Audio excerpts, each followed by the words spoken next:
আমরা একটা চক্রের মধ্যে, দুষ্টু চক্রের মধ্যে ঢুকে গিয়েছি। আমাদের এটা থেকে মুক্তি প্রয়োজন। 16 থেকে 20 গ্রেডের একটা চাকুরির জন্য, একটা পিয়ন পোস্টের চাকুরির জন্য মানুষ নিজের ভিটা বাড়ি বন্ধক দিয়ে 10-15 লাখ টাকা ঘুষ দিতে রাজি থাকে, কিন্তু একজন পিয়ন তার ওই বেতন দিয়ে কোনোদিন তার সংসার ভালোভাবে চালাইতে পারবে না। তার মানে ওই 10-15 হাজার টাকা তার মূল লক্ষ্য না। তার মূল লক্ষ্য ওই পদটাকে ব্যবহার করে অসৎ উপায়ে আরো টাকা উপার্জন করা, যেখানে মানুষদেরকে জিম্মি করা হয়। মধ্যবর্তী কিছু দালাল আছে, এই দালালদের থেকে দেশটাকে মুক্ত করাটা খুবই জরুরি। হাসনাত একটু আগে বলেছে এই যে আন্ডার টেবিল নেগোসিয়েশন, এভাবেই এই আন্ডার টেবিল নেগোসিয়েশন গুলো হয়। ভাইরা যেটা একটু আগে বললেন এখানে, যে বাংলাদেশের যতটুকু রাজস্ব প্রয়োজন তার ধারে কাছেও যখন হয় না, তখন সরকারকে 2 মাস যেতে না যেতেই 50,000 কোটি টাকা ঋণ নিতে হয়। তো আমরা আমাদের জায়গা থেকে দিন শেষে আহ্বান করব যে আমাদের এই সামগ্রিক একটা সংস্কার দরকার।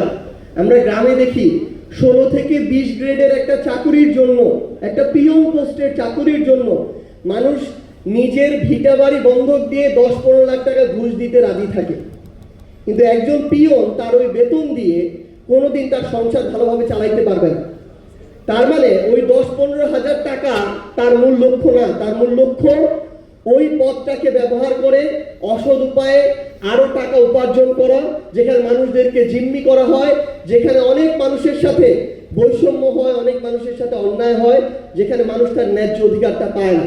তো সামগ্রিকভাবে আমরা একটা চক্রের মধ্যে, দুষ্টু চক্রের মধ্যে ঢুকে গিয়েছি। আমাদের এটা থেকে মুক্তি প্রয়োজন। এটাতে যেমন আমাদের ব্যবসায়ীদের এগিয়ে আসতে হবে, সাধারণ মানুষকে এগিয়ে আসতে হবে, আমলাদের এগিয়ে আসতে হবে। সবার আগে যারা এই পলিসি মেকার, যারা আজকে আমাদের এই সরকার চালাচ্ছেন, যারা ক্ষমতায় থাকেন, তাদেরকে এগিয়ে আসতে হবে। এনবিআর এর চেয়ারম্যান নেওয়া হবে নাকি, এটার জন্য বিভিন্ন জায়গা থেকে গল্প শোনা যেত যে এ নাকি 100 কোটি টাকা দিতে রাজি, সে নাকি 120 কোটি টাকা দিতে রাজি।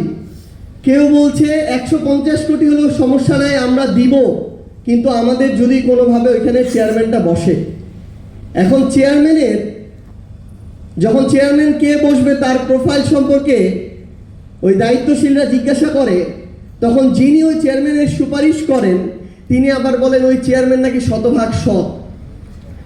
যেই লোকটা 100 কোটি টাকা দিয়ে এনবিআর এর চেয়ারম্যান হইতে চায়, সেই লোকটা কিভাবে শতভাগ সৎ হইতে পারে? এবং পরবর্তীতে ওই লোকটার থেকে আবার বিভিন্ন মাধ্যমে দায়িত্বশীলদের কাছে উত্তর যায় যে সেই লোকটার 1 টাকা দেওয়ারও সামর্থ্য নাই। অন্য কিছু মানুষ 100 কোটি টাকা দিয়ে সেই লোকটা ভালো দেখে তাকে সেখানে বসাইতে চায়। বর্তমান সরকার, আমরা তাদেরকে চাই